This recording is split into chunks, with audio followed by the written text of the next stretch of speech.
Осылай тоңазғышта банан қарайып қалып қалса, оны тастауға асықпаңыз. Одан осындай әдемі болып көтерілетін кек жасап алыңыз. Олай болса, видеома лайк басып, парақшама тіркеліп қойыңыз.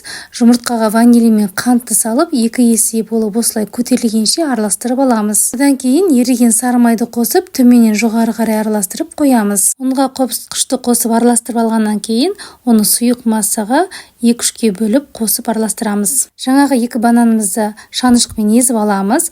Одан кейін оны қамырға қосып араластырамыз. Формамызға май жағып, жаңағы дайындаған массаны салып, қызып тұрған пеште мен 160 градуста 50 минут арасында пісіріп алдым. Міндетті түрде жасап көруге кеңес беремін. Өте дәмді болып шығады. Видеом пайдалы болса, лайк басып, тіркелуді ұмытпаңыз.